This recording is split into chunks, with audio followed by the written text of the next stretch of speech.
The industry is absolutely booming. People are looking for students that are graduating with experience in things like streaming and technologies, marketing, the whole business side, sponsorships. There's the whole graphics and coding component that involved in esports and other video game type of activities that are really important in just terms of jobs and industry.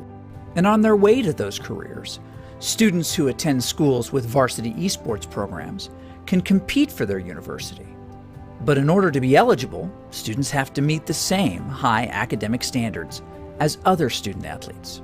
You have to maintain a certain GPA. You shouldn't be playing constantly. You should have like a certain time frame and like practice for like 2 hours a day or 4 hours a day. You shouldn't be just like overwhelming yourself. Care about your grades first and foremost. As Dr. Haskell said, he cares about our grades first because we came to college to get an education, to get a degree, and then we also get to do what we love and play esports. Athletics and other university-sanctioned activities bind students together with purpose, a chance to be part of something bigger than yourself, where we learn to work hard, play a role, lose with dignity, win with honor, all for our school. This is why we play. And we're back. Had a little bit of technical difficulties, but we're going into match 2 on border for Boise State after they just won 7-4 against DeLucy. Yeah, so this will be the last map that they need just to take a victory. But if Dalhousie really wants us back, they're going to have to take this map and the next map to have an overall victory over Boise State. And as tradition, we see Boise State immediately ban that Thatcher. It's always going to be their ban, but I'm curious what they're going to switch their ban to as the next season, with Thatcher actually getting a small little rework and kind of a nerf. So I'm curious to see how that plays out for them. Yeah, honestly, yeah, I know. I'm ready. I am ready to see that happen, Brenner. I'm very ready to see all those changes come finally. But yeah, I'm curious make what the bans more interesting with the map ban as well. I'm very interested to see how the next season comes. And it looks like the DeLucy's going to ban Ying now on border. This is actually very interesting. This is actually very interesting now. So you've seen the Ying ban. Before this match happened, there was an update for Ying where she got 4 Candelas, and smoke grenades, which allowed her just to take site solo if she wanted to. Maybe just make the defense really annoyed at them. But now I think the reason, even though she's back at 3 Candelas, I think the reason they're banning her is just she's really good at burning those ADSs to get the burn off utility. So I think that is a very smart ban, actually. And we also see them then ban the Mirror, who's very strong on border. She can hold the sites very well and just cut off. But then we see Boise ban the Valkyrie. Valkyrie, good on the map, but can also be countered kind of easily, so I'm curious as to why. Well, Valk these days is always used as she's always used just to get info outside the map, throwing cams outside the map, possibly getting some lucky runouts, you know? So I think it's actually a really good play just to ban her, get her out of the picture. But that means since it's not the normal Amira and Echo ban, now Echo is allowed to be played. So this is going to make things a little bit more interesting. Yeah, and we also see Boise State on the defense first, and now they're going with the Jaeger Wamai, the double anti-grenade spam. So do you think they feared kind of a lot of flashbangs and smokes to try to get rid of those, or do you think they're just going to 6-pick out of it? I kind of think they're going to 6-pick out of it. Honestly, if I were them, I think the attacking team needs to run an IQ because now they see the Echo 6-pick IQ. Yeah, good. Boise State not using their 6-pick though. Probably just to save it, you know, like I see that they brought the Wamai though, so I think that's also just for the fact of the Capitao, possibly. But I guess, either way, it's just going to be extra security now. Even though yeah, there's no if that IQ Capitao. gets picked off, it'll be a huge loss for DeLucy as the Echo will then be essentially uncountered. And then we also see the Cade, so that's going to secure his charges through the floor, and it'll also save Danny's Jaeger devices and ADSs and Wamai's Frisbees as well. So IQ is kind of the key point here for DeLucy, and they're running Blackbeard again, who we all know and love. So I'm curious to see how this plays out as Clash now can't face him off. I'm glad you call Wamai's gadgets Frisbees because I like to call them that too. It makes sense. Frisbees. Oh, if only we could catch them, but sadly no, you just can't. Catch them with They'll your just face and damage take 5 you. damage. So yeah, you'll just take fine. 5 damage. Actually, you see Shervin CC. He's Doc with it. This is pre-nerfed or before all the optic change, so he still has his ACOG. So he might go for a looks like a little aggressive spawn peek, hopefully to get some an upper advantage real quick. Oh, and he's going real aggressive. MP5, how we miss you so. Seems Delucy just kind of taking their time with Danny already being at half health. So, seeing that spawn peek didn't really go well for him. Yeah, maybe and he tried to do the through same. the floor either, so I'm curious how he's going to get value out of this first floor hold in... I don't remember what that room's called. For customs. There Is you that go. where Jaeger was? Yes. The one where, yeah, that's customs. Customs inspections. The blue room on the first floor, not the second floor. It's fine. Delucy's still very slow on their push. It's now minute 2, and there's only one person inside. Yeah, no, honestly, since the Jaeger already took out like half his health gone, I think he should run back up and get a stem from Doc just to recover it all. But Fox is actually going to get a pick off IQ. Fox is able, yeah, that IQ, the key player there, got down because she was going straight for that cam that was out there. But rather than going for the side, she was just going straight at it, and Fox just had that sideline and took her out. So now Delucy's kind of losing their whole attack plan as then their Ashe pushes up, takes out Fox, but then is taken out. And then Juco goes down. Danny's able to rotate up and then get the pick onto the Zofia.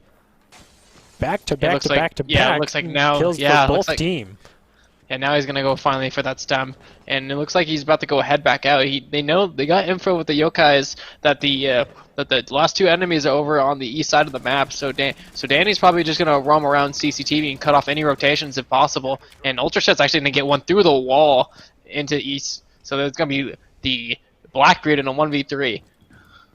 I mean, it's possible for Blackbeard because all they have to do is shoot his head and not be able to burst through his ballistic shield. So I'm curious to see how this plays out as 2 members are not at the full 100 HP, but it still matters. And Blackbeard also running his Scar, not the SR25, which is my personal favorite. But that leaves Blackbeard's shield. He's down 1 with Danny on his left side, and he doesn't know, and he suffers for it. Honestly, if I could think of any operator to get a 1v3 on attack, I think it would be Blackbeard because he had the shields and he can take a lot of bullets, but I guess not enough for Danny's AR on the defense. Yeah, that 4.1C carbine, very strong on Jaeger. He's the only one with it, kind of like Ashe's, but it's a carbine version of it, which just means it's more small, more compact. So Jaeger able to get a lot of value even after he fell half health, but Doc getting a lot of value just stimming him up, letting the roamer get all the kills. So now we see different site first floor. We also see the Dokkaebi come out, who we haven't seen yet at all. And then the Nomad and final pick Gridlock, but Nomad switch out to IQ. I think the reason they went to Dokkaebi here is because now before there was an update where Echo couldn't receive any phone calls from the Dokkaebi due to some story logic or whatever, but now they made it so that he can receive phone calls from her, so I think they were trying to use that just to get him off the yokai drones, possibly. And they're actually going to add a line. This might be a rush strat, Brenner. Possibly could. Yeah, it definitely could be, but they're not running the Nomad, who's actually very good for the rush shot because you can just stick an air jab right onto the diffuser if they're able to rush that plant and also go through the wall right outside of customs. So I'm curious to see how they plan to attack this site. Maybe go for a B rush push? Especially with that Gridlock. Oh no, they switched out, just kidding. What's weird about this site specific is that where the bomb B is located is right next to the vents window, right next to the main entrance, but also right above that is armory floor, and that's shootable, so you're going to have the defense actually going to be holding above and just taking control of that and make sure the attackers don't go above and get vertical play on them and secure a good plant going. Yeah, and we also see on defense they're running the castle, so that may be able to slow down the attackers just a little bit. They do have the Ashe and the IQ with both breaching charges and Ashe's grenade launcher as well, so I'm curious to see how this pans out for both sides, whether Delucy's able to get their rush push and just take site before Boise's able to react, as they have all 5 members on second story right now with both Fox and Ultrasent now rotating down to site.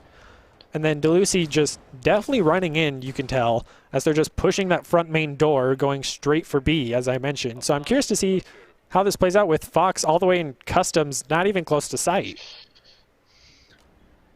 they're definitely getting an aggressive push. It's already 30 seconds. They're already right next to the building, which isn't surprising, but they're really close up to the entrances, and I think right now they're not even going for above. They're just going to go for a full-on main entrance take, I think, here, Brenner. And I'm curious looks like to see how Danny's this going to plays go for out an without aggressive peek here. Yeah, any Monty or shield or anything, they're just going to try to speed it in. They don't even have the Finka rush or anything, so I'm really curious how this goes. And then Danny immediately gets the headshot pick onto the Thermite, who is just peeking the door, but then he is then taken out by the Ash, who quickly gets the revenge onto him. So, and here comes the rush, I believe, after the Ash just ran in and traded out the smoke after they took out their Thermite.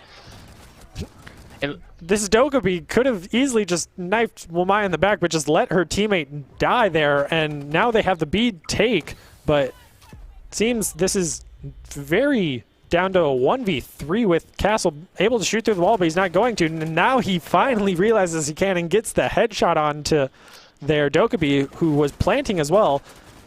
So we're going to see if this IQ is able to get through the wall. He does not know where she went. He saw her vault through the window, so he's running around. He lost track of her and suffered for it. I thought Ultraset almost had that, to be honest with you. He got the first pick through the wall, stopping the diffuser, but he wasn't able to locate the last two enemies, and the health that he was at was not very good to be able to take those gunfights. Yeah, IQ definitely got a lot of value being the last person alive in that B-site room with, they even had one person outside on backup in case she lost it, but then at that point he was already at half health. I think Delucy definitely came alive in that last 30, 45 seconds and just was able to even the playing field. Boise State not getting a lot of value out of that second story hold with 3 members not even on site. Yeah, Sky, I think the Boise State team panicked when they rushed because what they could have done, like I talked about earlier, Brenner, is just held the above and just made holes and just watched the default plants, so they didn't have to go in and like take physical fights. But I think they just got so worked up from the just Ash rushing the Lions and stuff that they just probably just lost all train of thought on what to do. Delucy just 6-picked from the Jackal to the Lion, so they're trying to scare off any roamers that Boise State might have, but it looks like they might just go for a rush again, seeing as it just worked out for them. However, that Dokkaebi had an interesting play there as she just watched the Thermite get taken out. So I'm curious if she's going to be kind of more proactive in that situation, as she watched him get taken out, kind of went for the knife, then didn't, and then just hip fired. It was a very awkward situation there, but once again, Boise State going for the second story hold as it didn't work out for them last time. So you think they're just going to try to make more holes in the floor and just kind of be more anchored in their position, or what? Yeah, I hope so, because all they need to do is just go above, make the holes on the default plants, and they can see the whole first floor of the bomb site. Just take out anyone who's trying to plant the diffuser. There's no need to go down and take physical fights, especially when the attackers will have. Oh, looks like they're having a rehost. Yeah. And we saw all Boise State quickly asking for a rehost, and then we see their Thermite just take out the rest of their team. So it looks like we're going to have a little break here. They're trying to get some stuff figured out, some technical issues. So why we have this time, just to have a break and talk. Let's talk about more what do you think they're going to do this site, because Boise State lost it immediately. But yeah, they got a lot of value out of the push, and Boise State only had 1 or 2 members on site. So I'm very curious to see forfeit victory. No, we're not done yet, sadly, even though I'm pretty sure Delucy would love to have that. I'm very curious to see if Delucy is still going to go with their rush push after this break, because I think it also gives time for Boise State to kind of collect themselves and just be like, okay, how can we counter this rush even more as the second story hold? We've seen in the past Boise State's very good at just anchoring and holding an angle rather than getting kind of antsy and peeking it. We know that's Danny's job, and so he will do that, but everybody else should definitely be the support role and just kind of hold it down. So I'm curious to see if they take more of that strat, or if they're just going to hold second story, and if they lose them, then how they're going to counteract that. Yeah, when you were talking about how the Dokkaebi just watched his teammate, get eliminated, I was kind of, as a Boise State fan, you gotta think that, you gotta be happy that it happened. It's able to live a little longer and get a free elimination off that. But yeah, no, how they're gonna counteract it is gonna be really interesting, because now they know they're gonna be a little bit more aggressive, especially Skies on the Ash. I've seen Skies play the Ash before, especially on the last map, and Skies got really aggressive. Sky was really able to take out multiple people in like hard to win gunfights. So I mean, we saw the very first round of Villa on that Vigil. He was able to get the triple kill right off the bat and just really put Boise State on the back foot, which is why they lost that first round in Aviators. So we know Skies can be a huge threat, and as opposite, we can see the same thing with Danny when he was playing the Pulse, just getting a lot of value through just map control. And here on Border, we saw kind of the same thing of when he was holding the rotation between A and B site. He was able to pick off the member who was peeking around that corner. I believe it was the Thermite. And then he did get immediately re-picked off because they had the swing right there. So it was a good play by both sides, and both teams very much getting value from like their top players. So I'm very curious to see how they're continuing to utilize those players in the situations that they're up against, especially with Ash being the top fragger in the game, and then paired with the line for the rush. If they added in the Finka, which I'm a big fan of Finka. I'd want the Finka Rush to come in. No one plays her. She should be played. And so if they did that, that would give her the extra 20 health, and it would be a huge buff for the team. Honestly, like, the Finka is definitely a fun operator to rush with and get that extra boost of health, but also if we could, due to the way the mechanics work for smoke, it'd actually be kind of scary. The smoke mechanics for when the Finka boost is activated, normally, like, every second, normally you would lose 15 to 30 HP when you're in the smoke gas. But when you're on the Finka boost, you lose basically double that. Mm-hmm. So it'd be really scary for an attacker like Finka just to push in and get smoked out like that. Yeah, and we actually haven't seen the smoke on this map been utilized yet. He got picked off the very first as Danny was playing him, so Finka Rush is possible. You could 6-pick to her and have that be a surprise, but Smoke being a very good defender installer, so if they're able to take that space, that would counter it, but it's definitely just all up in the air, and we'd have to wait to see how that plays out for sure. Yeah, no, we're still waiting on the rehost. Hopefully the technical issues can get figured out here soon, because you gotta love Siege and its technical issues. It's very common, isn't that right, Brenner? They're not bugs, they're features. We all know this. Typical Siege, we love it. Yeah, but luckily a lot of the issues are being addressed right now and should be fixed by the season that just came out today.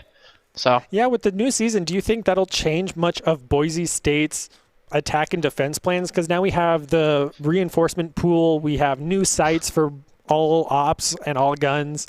You know, we're losing the MP5 ACOG, so we can't spawn peek with Doc anymore as tradition. And so do you think that'll change a lot of the strats as it just came out? Oh yeah, I definitely think it will. I think it's for the defense especially, it's going to allow setups to go a little bit more smoothly. Like, a lot of times you'll have some operators that will just be, that have to, like, they'll have a shotgun and they'll have to make rotates and reinforce and set up, like, mute jammer, you know, they'll just be set up their utility. They have, a lot of those players have a lot to do, and sometimes it can take too long and they can just get picked off just because they took too long. And one so thing I think can definitely attest to is that, you know, playing castle on basement, you have your super shorty, so you have to make rotations, 3 castle walls, the deployable cam, and now reinforcing all of church and even more than that. So yeah. I'm curious to see how teams begin to go, okay, I'm just going to go roam and hide as like Caveira or something so you don't get spotted. And that leaves your other 3-4 members who decide to hold on site and just take over. So it's definitely going to just be, well, I'm going to sit here and just reinforce the entire time. I can't do anything else.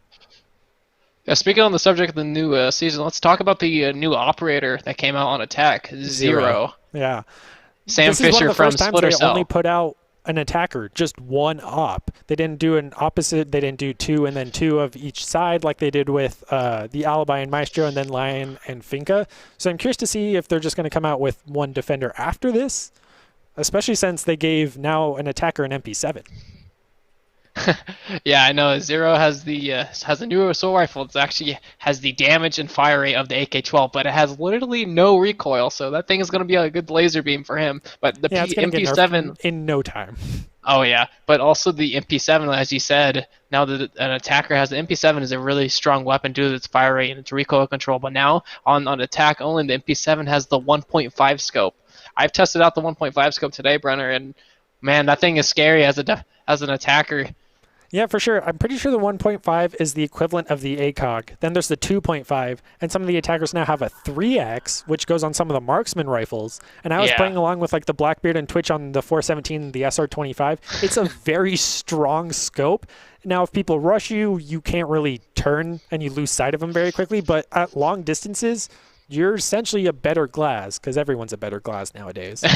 And so it's very interesting to see how that plays out. And I'm curious if Glass's scope is going to get a more enhanced zoom, or we're going to see more smoke grenades come out, because now we also have operators who can hard breach with one secondary charge.